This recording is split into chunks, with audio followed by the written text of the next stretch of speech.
The Para Cave Podcast, proudly brought to you by major sponsor Para Leagues, platinum sponsor Baytech Recruitment, The Corner Post, Wick Coffee, Ashore Strata Reports, Spot On Hose and Fittings, Wine Barrel Event Hire Sydney, Rubbish Removal Kings, and Flash Conveyancing. The Corner Post, situated on Level 1 at Westfield, Liverpool, Shop 1055, is your home for NRL jerseys, collectibles and memorabilia. Look great this NRL season and visit the Corner Post today. Tell them Troy sent you, and both follow their Instagram and Facebook pages to keep up to date of what's new. Proud sponsors of the Para Cave Podcast. Baytech Recruitment. Woo!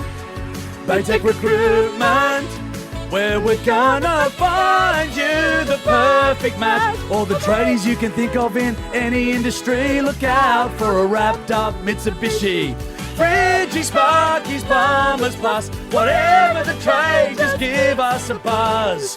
Baytech Recruitment. Give us a buzz now. So give Chris a buzz on 0414 922 272 today.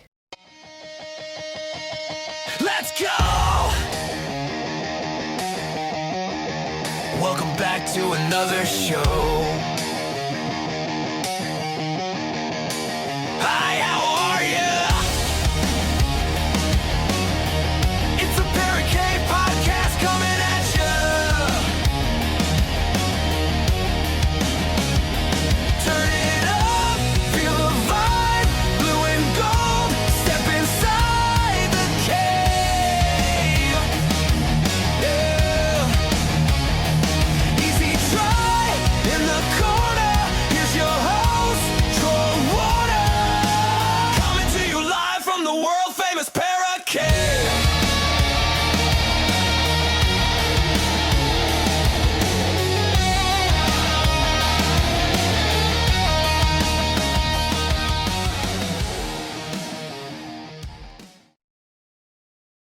Hi, how are ya? Welcome back to another episode of the Para Cave Podcast. Troy Warner here, and look, this is going to be a difficult one to do because this is the review podcast of the Eels v Rabbitohs. It seems like an eternity ago, and yes, well it is. It was last Thursday night, the 25th of June. And as per usual, I'm just doing my reviews on a Monday. That's when I do them. So, look, it was many moons ago, this game, and I am finally bringing it to you, my review. So, look, it will be difficult to do because it was a loss. It was a 32 points to 12 loss against the Rabbitohs at Commbank Stadium in front of 14,365, which is a pretty fair effort on a Thursday night. It was, of course, Mitchell Moses' last. I shouldn't say last. It was his. I'll correct myself. It was Mitchell Moses' 250th NRL game. Now, going into this game, he had never won a milestone game, so I was of the belief that the boys would stand up and help the team and help Mitchell get a win in this milestone game. Unfortunately, it wasn't to be, obviously. Now that you all know the result, it was a loss, and look, I do feel sorry for Mitch losing this game because it was a milestone game, big game, 250th, but it just wasn't to be. And look, Mitchell came under a lot of criticism about this game afterwards, saying that he didn't have the best of games and made mistakes and whatever. But I think the whole team made mistakes, to be honest. But I think at the moment, I just think. A lot of people are saying that Mitchell is playing injured. Yes, there could be some truth to that, those sayings, but I think if he is ready to go, I think, obviously he's ready to go. And look, I just think at the moment there is a lot of pressure on Mitchell in this side, because he is the number one, he is the highest paid player, he is the number one player in this team, and I just don't think he's getting the help around him that he needs at the moment. Like, there is no other superstar players in this side. I think if you have, like, for example, a Penrith side, everyone seems to go back to the Penrith side who has so much success. I mean, you've obviously got Nathan Cleary, you've got Isaiah Yeo, you've got Liam Martin, you've got Brian To'o. So you have superstars around you in that side. So, look, whilst the responsibility obviously lies on Nathan Cleary in that side, he obviously has a help around him as well. I just don't think at Parramatta we just do not have the superstars players in this side that can help Mitchell out in this situation. I think he's getting frustrated. Obviously, I cannot speak for him because I'm not Mitchell Moses, but I think he's just getting frustrated, and I think all the onus is on him to get Parramatta out of this rut. And to do everything on the field that will obviously lead to points and lead to a victory. So, look, it's a very tough time for Mitchell and the entire Parramatta club at the moment. So I just that's my say on Mitchell. I think he. It just doesn't have the support at the moment around him. He has been selected in the State of Origin side for game number 3. Look, I'm really hoping that New South Wales get the win, obviously being a New South Wales fan, but I think if Mitchell Moses has a major hand in that victory up in Queensland in a decider, like he did a couple of years ago in 2024, where he was the player of the game and obviously got that series victory for New South Wales, clinching it with that try, that brilliant solo try, I think that will give him a lot of confidence coming back to Parramatta. I think that will give him a new lease of life, so to speak, and I think he can translate that into his play at Parramatta. Sure, he won't have the superstar players around him, because obviously Origin you do have the best of the best, but I just think that just winning that series, he will have the confidence around him. But getting back to the game, it's not all about Mitchell Moses, this review. Getting back to the game, it was a 32-12 victory to the Rabbitohs, a 6 tries to 2 victory. Now, you would have probably seen my little sort of commentaries of the first half and the second half on Instagram. I did some short little videos, and look, let me know if you're enjoying those ones as well. I don't mind doing those on game day at games. I did post that a little bit late as well due to work commitments coming in and the like, but I think it just sometimes it can get a bit hard to do them pretty much sort of straight away after the game. I mean, on game day I got up at 4:30 and I went to bed at about 11:30 p.m. or so that night, and got up again at 4:30. But I'm not making excuses. But if you like those, let me know. I will keep on doing those and posting those. But look, it was at the start of the game, Cody Walker, South Sydney got off to a flyer, scoring 2 quick tries through to Cody Walker and Ewan Aiken in the 4th and 13th minute. Now, Cody Walker's try, I think that was a pretty easy try, just sort of just mosey on through the defence. It looked like he was untouched, and that was pretty disappointing, because I thought Parramatta got off to a great start against Canberra with their defence the week before. Now, Parramatta historically have been pretty slow after a bye week. I think the record is pretty poor, to be honest, after a bye round. But so this was after coming off a bye. South Sydney were off a bye as well. And Mitchell Moses was back, obviously. So I was thinking they may have tried to turn that around to get off to a better start, but unfortunately it was South Sydney who got off to the good start there. scoring the first 2 tries to get out to a 12-0 lead. That's where all the scoring finished for them in that first half. But Brian Kelly, he got the first try for Parramatta. And look, I just want to talk about Brian for a little bit because I think he cops a lot of flack. Well, he certainly did early on in the season. He copped a lot of flack, and look, he had the most run meters in this game, 195 meters. That is an amazing effort there. Obviously scored that try in that first half, and look, he had a lot of work to do as well.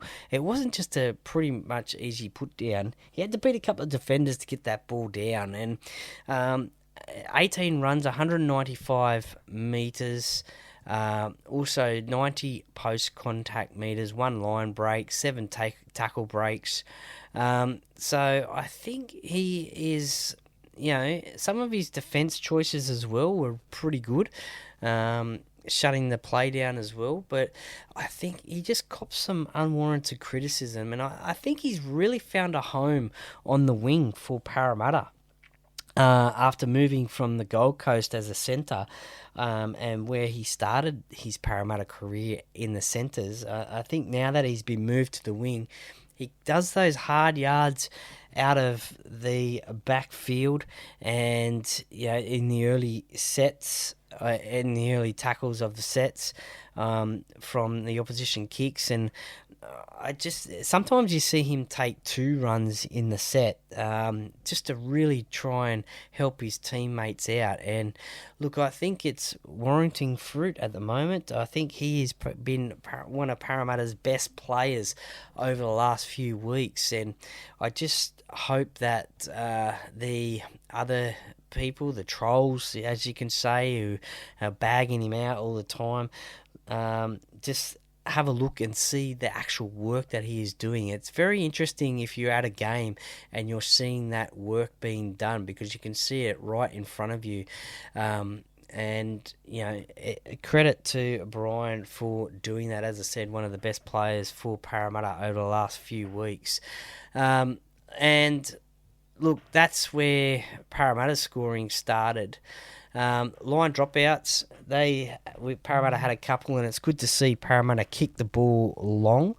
And look, whilst they weren't the longest dropouts, I think they're about 30, 40 metres.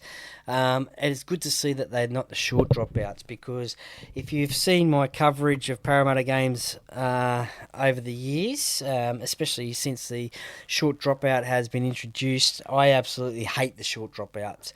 I don't think that Parramatta have a good record in getting the ball back off short dropouts. So it's good to see them kick the ball long.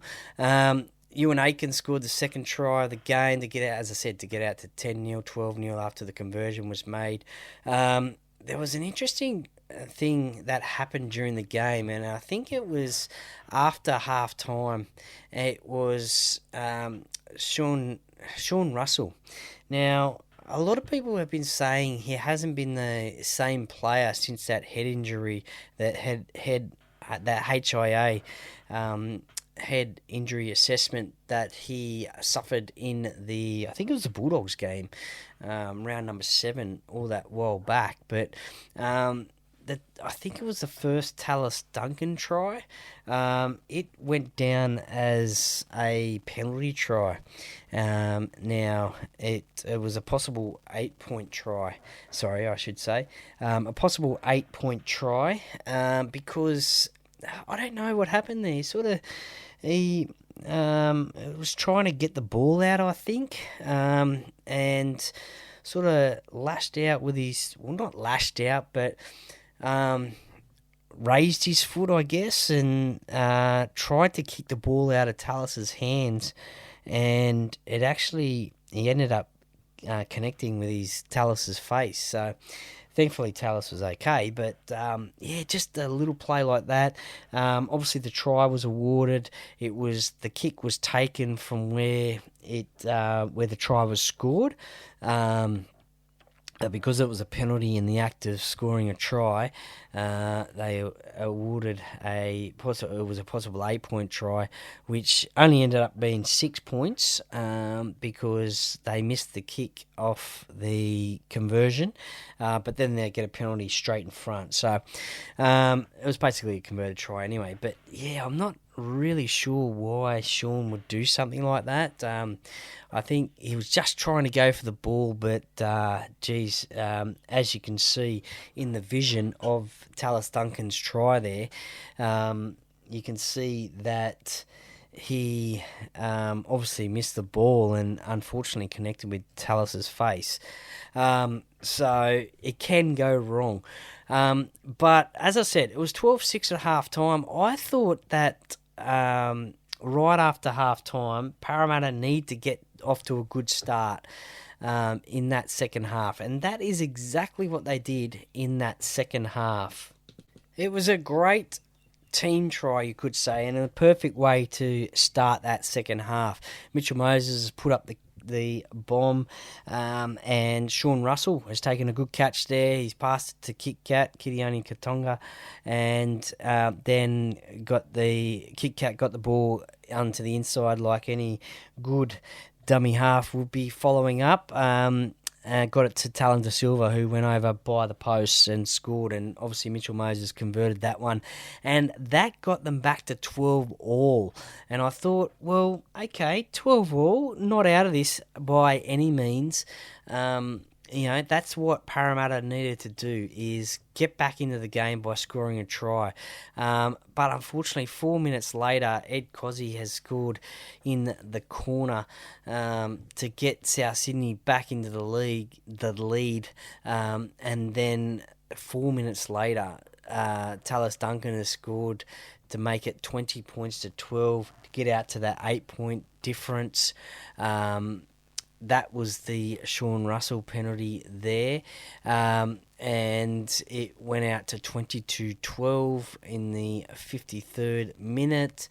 And then the 62nd minute, Cody Walker scores his try, which was, again, a lack of, I guess you could say, urgency in defence, and simple. He just walked over pretty much Cody Walker. That was his second try of the game, and the game was getting out of Parramatta's reach then. It was 26 points to 12 at that stage, and then there was another try to Tallis Duncan. He scored his second try in the 75th minute to get it to 30-12, and then Latrell Seagold converted to make it 32-12, the final score of the game. Look, as I said, that was very disappointing to have that blown out like it was, but it's just a simple errors made by Parramatta. If we go through some of the team stats, South Sydney 52% possession, the Eels 48% I should say possession, 25 minutes in possession for the Eels, 27-41 for South Sydney. Completion rate, that is the major problem for Parramatta in this game, especially 65% completion rate, 27 out of 41 sets. You just cannot win NRL games if you do not have the ball. Unfortunately for Parramatta, that was their problem. That was mistakes, drop balls, forward passes over the sideline.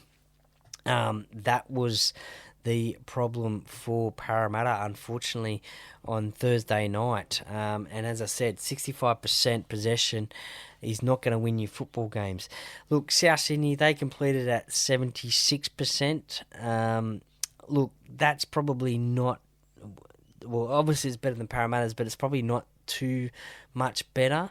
You probably want to be in the 80s at least somewhere.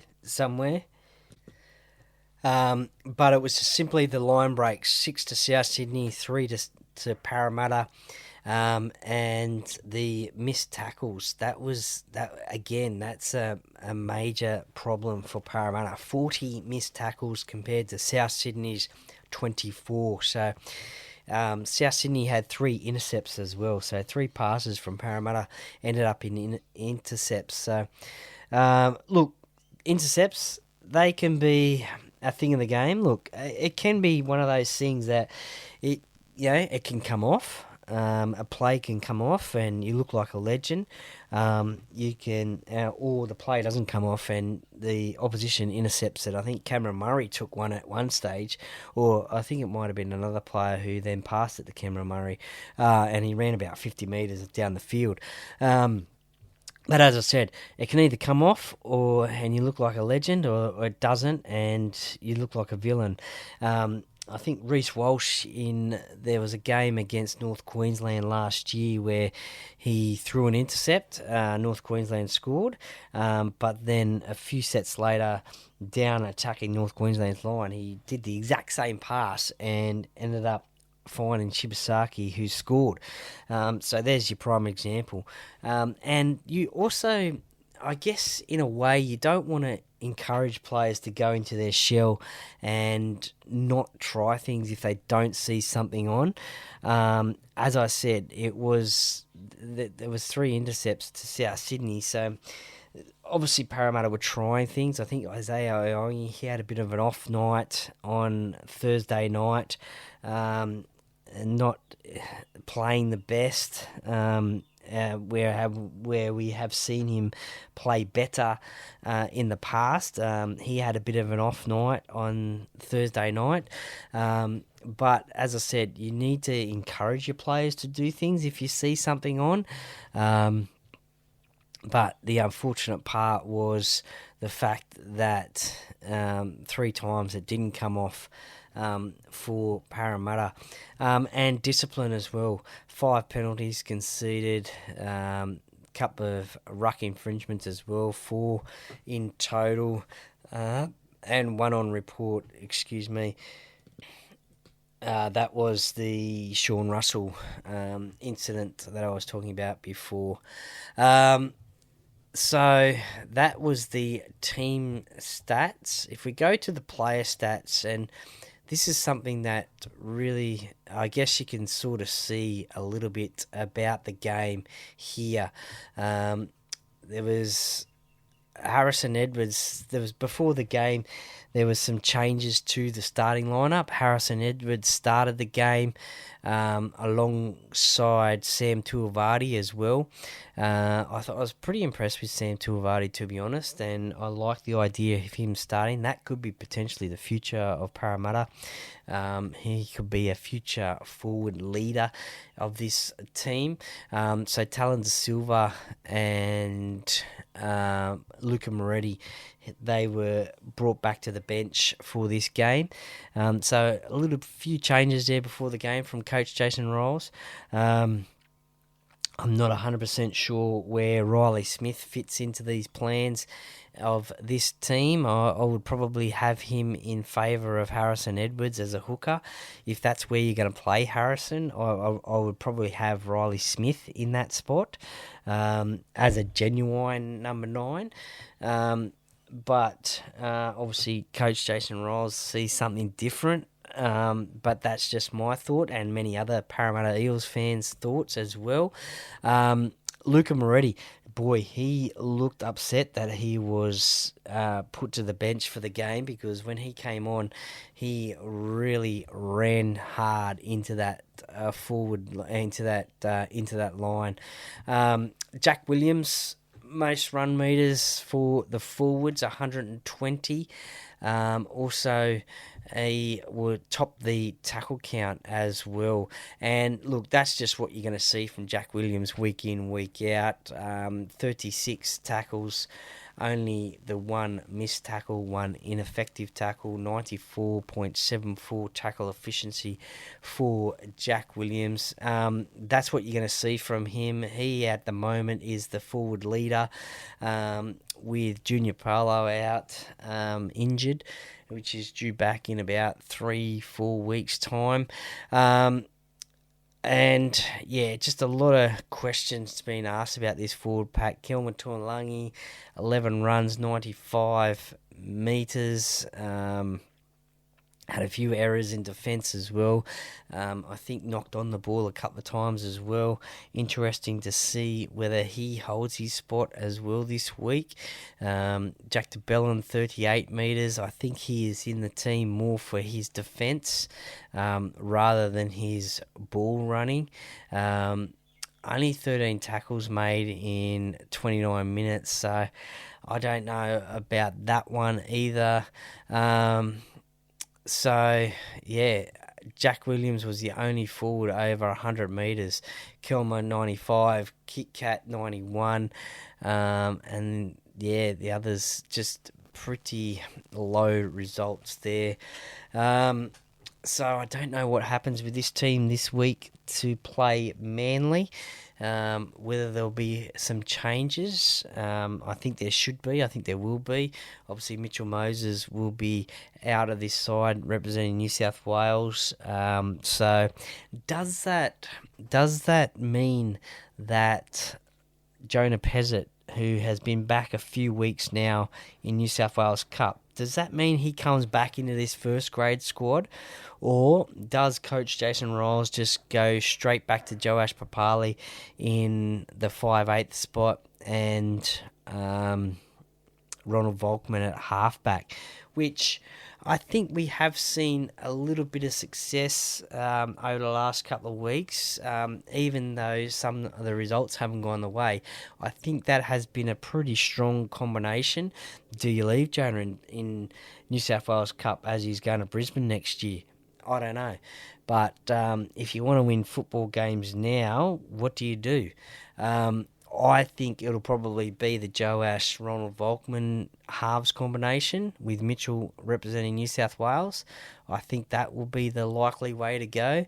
I think there'll be a couple of changes in the forward pack. I'm not 100% sure who. Maybe Harrison Edwards could play second row for Kilmer, and then you bring back Riley Smith onto the bench for Talon. Maybe even start Riley and then Talon come off the bench like he has done in the last few weeks. Maybe that could be an option. So, yeah, there might be a couple of changes there. I do like the young forwards like Tulvadi and Teakin Brown in this side, getting that NRL experience because they are the future of Parramatta. So I think there will be a couple of changes there against the game against Manly. But we'll get into that in the preview of that Manly game in a couple of days' time. But I think a few players will be watching their backs in terms of their performance against these South Sydney Rabbitohs, which was very, very disappointing indeed. In saying that, it was, they are a bogey side of Parramatta. And now the record goes 10 out of the last 11 games for the Rabbitohs. They have beaten Parramatta. So that is not a good stat at all for the Eels. But as I said at the top of this show, that was last Thursday. That seems an eternity ago. I'm struggling with that word. But so hopefully Parramatta can put that in the, not even in the memory bank, just forget about that game and just move on to this week's game against Manly. Now, a little bit of Parramatta news that happened during the week.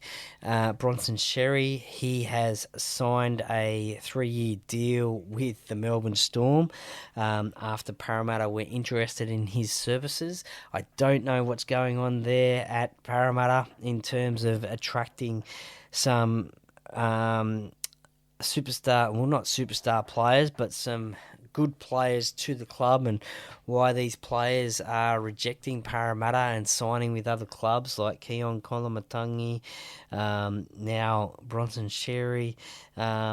They just don't. When a player comes available on the market, Parramatta seem interested. We do need, I think, some outside backs and also some forwards as well, just to get that coverage right.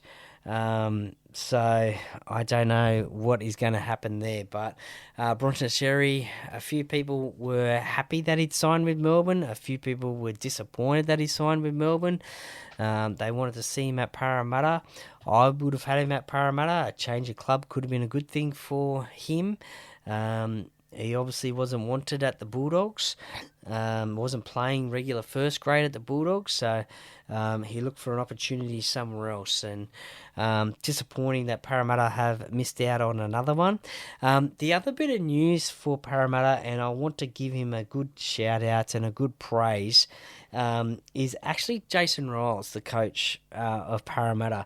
Many of you, if not all of you, would have seen now the footage of him helping a young lady, along with other public citizens.